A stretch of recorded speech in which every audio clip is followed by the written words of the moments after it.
Dear students, आज का worksheet है नंबर 23 जो कि क्लास 6 क्लास के लिए है। विषय है विज्ञान का।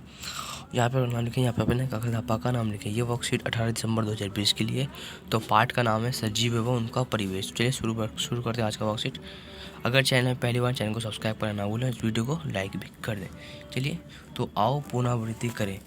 तो किन्हीं 5 सजीव तथा निर्जीव किन्हीं 5 सजीव और वस्तुओं के नाम लिखें तथा हमने उन्हें कहाँ देखा है, जगह भी लिखें। तो नीचे में 5 निर्जीव और 5 सजीव वस्तुओं को लिखना है और बताना है कि उन्हें आपने कहाँ देखा। चलिए लिखते हैं। तो पहला यहाँ पे दिया गया है सजीव। सजीव में नाम और जगह। तो छिपकली है, छिपकली कहाँ? तो छिपकली कहाँ रहती है? दीवार पर। तो इसी तरह से हमें बहुत सारी चीज़ों का नाम लिखना है, 5 चीज़ों का नाम लिखना है। चलिए हम लिख देते हैं एक चूहा। तो चूहा आपने कहाँ देखा होगा? आपने अपने घर में ही देखा होगा, तो लिख देना है घर में, ठीक है। और आपने क्या क्या चीज़ें देखी है जो सजीव हो, मतलब जिसमें जान होती है, वो चल फिर सकता है अपने आप, उसे कहते हैं सजीव। तो चूहा और बिल्ली, बिल्ली भी आपने देखा होगा। तो बिल्ली आपने शायद छत पर देखा होगा, मैंने भी छत पर ही देखा था, तो लिख दे रहे हैं छत पर। अगर आपने कहीं और देखा है तो वहाँ पे आप ये लिख देंगे। और लिख दे रहे हैं, क्या लिखें? और गाय, ठीक है। गाय आपने कहाँ लिखा है? सॉरी, गाय आपने कहाँ देखा है?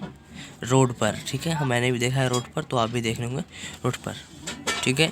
तो मैंने 1 2 3 चीज़ों के नाम लिखवा दिए। अब देखते हैं आगे क्या लिखना है। तो मैंने 1 2 3 4 5, अभी 2 का नाम और लिखना है। तो 2 में क्या लिखेंगे बताइए आपको। तो और कहाँ क्या लिखें? और लिख देते हैं कुत्ता। कुत्ता आपने कहाँ देखा होगा? कुत्ता आपने गली में ही देखा होगा, ठीक है। तो लिख दे रहे हैं गली में, ठीक है। और क्या और कुछ भी देखा होगा तो उसे भी आप लिख देंगे यहीं पे, ठीक है। और देखेंगे अब लिखना है निर्जीव वस्तु। निर्जीव वस्तु मतलब कि जो खुद ब खुद नहीं चल सकती, जैसे कि मेज खुद ब खुद नहीं चल सकती, कुर्सी नहीं चल सकती, और भी बहुत सारी चीज़ें हैं जो अपने आप नहीं चल सकती। तो वहीं आपको लिख देना है यहाँ पे। चलिए लिखते हैं इसको। तो यहाँ पे लिख देना हम कुर्सी, ठीक है। मैं भी लिख दे रहा हूँ कुर्सी। कुर्सी आपने कहाँ पे देखा है? कुर्सी आपने घर में देखा होगा, घर में। और क्या लिखें? और लिख देते हैं टीवी। टीवी खुद ब खुद नहीं चल सकती, टीवी भी आपने घर में देखा होगा, ठीक है, घर में। और क्या क्या देखे होंगे घर में? तो कूलर, कूलर भी आपके घर में ही होगा। कूलर कहाँ होता है? घर में ही होता है, ठीक है, घर में। इस तरह से भी आपको लिख देना है। और कोई एग्जाम्पल बताइए कमेंट करके कि हम भी आसानी से कर सकें, ठीक है। और कोई जैसे बहुत सारी चीज़ें हैं जो निर्जीव वस्तु होते हैं, मतलब भी खुद ब खुद नहीं चल सकती। तो पेड़ लिख देते हैं, सॉरी मेड़ हो गया, ठीक है। हम पेड़ लिख देते हैं यहाँ पे, ठीक है। पेड़ आपने कहाँ देखा होगा? पार्क में। कहाँ? पार्क में, ठीक है। और भी बहुत सारी चीज़ें तो आपको यहाँ पे लिख देना है। चलिए आगे देखते हैं वर्कशीट में क्या है। तो आगे है वर्कशीट में देखेंगे हम। तो यहाँ पे पढ़ते हैं कि अनुकूलन, जिस विशिष्ट संरचनाओं अथवा सजाओं की उपस्थिति किसी अथवा जंतु को उसके परिवेश में रहने योग्य बनाती है, तो उसे क्या कहते हैं? अनुकूलन। अनुकूलन उसे कहते हैं, ठीक है। तो आगे देखते हैं कि आकाशीय आवास, वह पौधे व जंतु जो आकाश में गतिविधि करते हैं। किन्हीं 2 आकाश जीवों के नाम लिखें। आकाश जीवी के कुछ नाम लिख देने। आकाश जीवी मतलब कि जो आकाश में उड़ते हैं, जंतु या पौधे। अब देखते हैं आवास, किसी सजीव का परिवेश जिसमें वो रहता है। आवास किसे कहते हैं? कोई भी सजीव मतलब कोई भी जानवर, वस्तु, आदमी, इंसान जो जहाँ रहता है उसका वो परिवेश कहलाता है, मतलब कि आवास कहलाता है। तो आगे देखते हैं आगे क्या है। तो जलीय आवास, जल में पाए जाने वाले पौधे और जंतुओं को आवास, जंतुओं का आवास। किन्हीं 2 जलीय जीवों के नाम लिखें। तो लिख देते हैं मछली, जो कि आपको फोटो में दिख रहा होगा मछली। और भी कोई चीज़ लिख देंगे जैसे कि केकड़ा, ठीक है।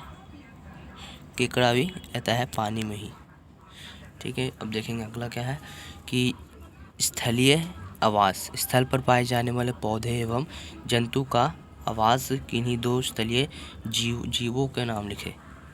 तो जो ज़मीन पर रहते हैं उसे स्थलीय आवास कहते हैं। तो कोई भी 2, जैसे कि कुछ भी लिख देना है। चलिए हम शेर लिख देते हैं। और कोई पेड़ नहीं, कुछ और भी लिख सकते हैं यहाँ पे, पेड़, आप कुछ भी लिख दीजिए मगर 2 ही चीज़ लिखना है, ठीक है। तो आगे देखिए, सजीव जीवों की उन विशेषताओं को सूचीबद्ध कीजिए जो उन्हें सजीव जीवों से अलग करती है, ठीक है। तो यहाँ पे क्वेश्चन एक है कि सजीव जीवों की उन विशेषताओं को सूचीबद्ध कीजिए जो उन्हें निर्जीव वस्तुओं से अलग करती है। मतलब कि जो सजीव जीव कर सकते हैं वो निर्जीव जीव नहीं कर सकते, तो उन्हीं के बारे में लिखना है। तो लिखते हैं यहाँ पे कि सजीव जीव क्या क्या कर सकते हैं। तो यहाँ पे लिख देंगे हम, तो ये क्या क्या कर सकता है, वो चल सकता है अपने आप, तो लिख देंगे यहाँ पे चल सकता है सजीव वस्तु, बल्कि निर्जीव वस्तु नहीं चल सकता है, नहीं चल सकता है, ठीक है, नहीं चल सकता है। और कोई विशेषता लिख देंगे कि वो जो सजीव वस्तु है वो पानी या कुछ खाते हैं मगर ये निर्जीव वस्तु नहीं खाते हैं, ठीक है। तो ये भी लिख देंगे। तो हमारा पॉइंट नंबर ये 1 हो जाएगा, पॉइंट नंबर इसका 1 हो जाएगा, ठीक है। तो इस प्रकार ये अलग अलग हो जाते हैं। तो आगे देखते हैं कि जैव घटक किसी आवास में पाए जाने वाले सभी जीवों जैसे पौधे एवं जंतु होते हैं। तो यहाँ पे बताया जा रहा है कि जैसे कि जैव घटक किसी आवास में पाए जाने वाले सभी जीवों जैसे पौधे एवं जंतुएं होते हैं। जो जैव घटक होते हैं, जीवित जीव होते हैं, उसे जैव घटक भी कहते हैं।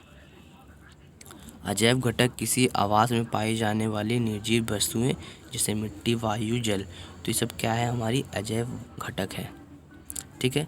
तो इस तरह से आज का वर्कशीट कंप्लीट होता है। तो इसमें कोई आप एक और पॉइंट लिख देंगे जो कि निर्जीव कर सकता है और सजीव कर सकता है, निर्जीव नहीं कर सकता, ठीक है। तो आज का वर्कशीट कंप्लीट होता है। अगर चैनल पहली बार, चैनल को सब्सक्राइब करें, इस वीडियो को लाइक करना ना भूलें।